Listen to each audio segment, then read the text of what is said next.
With the construction of the Cambrian railways, which opened in 1865, there were lots of schemes to build holiday resorts on the Welsh coast, and Fairborne was picked because it's flat, and to build the village they needed a tramway, and the tramway became a railway.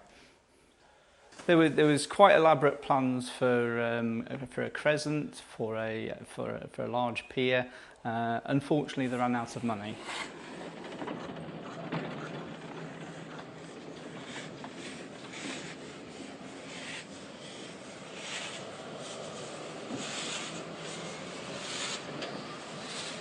It was converted into a railway in 1916 during the First World War. It was converted from a horse-drawn tram into a 15-inch gauge steam railway.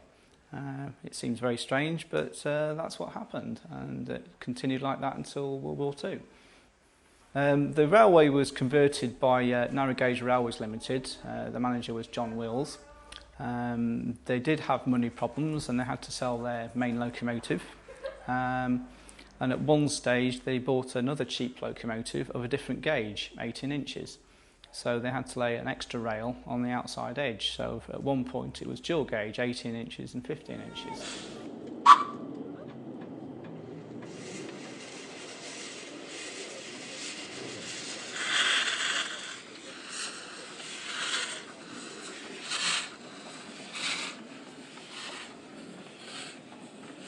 Well, John Wilkins bought a ruin.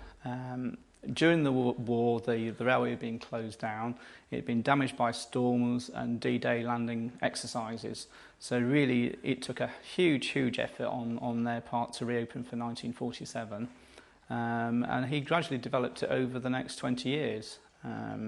It was quite an elaborate system, very professionally run. And its heyday was really in the late 1960s and early 1970s, when the trains were very busy indeed. It featured diesel and steam locomotives, colour light signalling. It was a very professionally run operation. However, towards the end of the 1970s, Mr. Wilkins' business was in trouble and he couldn't afford to support the railway anymore, so he sold it in 1984.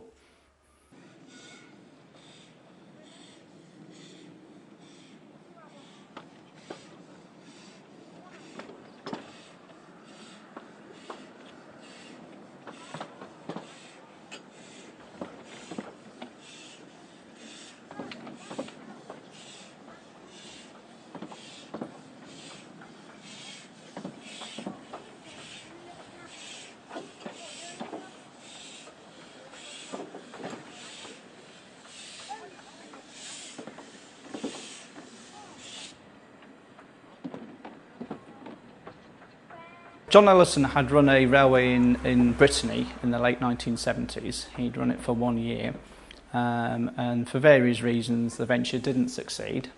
So he was looking for a site to run his equipment. He had 4 locomotives and 28 carriages.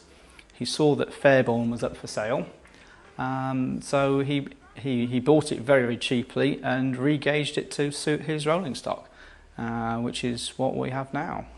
The old locomotives were distributed far and wide, although most of them still exist. But unfortunately now we're a non-standard size, so locomotive exchanges are a little bit difficult.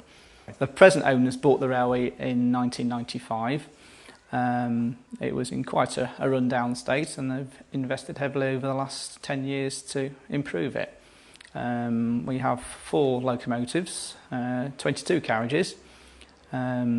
The gauge is 12¼ inches. It's half-size narrow gauge size, which means you can have a very large locomotive and carriage on narrow track, which gives you, an impressive-looking locomotive on a miniature railway. The railway is largely level, although we do have some slight gradients. The steepest of which is 1 in 95. The major problems the railway has is sand. We've actually had to change the route very recently because of a sand dune encroaching across the railway track, and it was taking up a lot of man hours shoveling the sand out off the track every morning.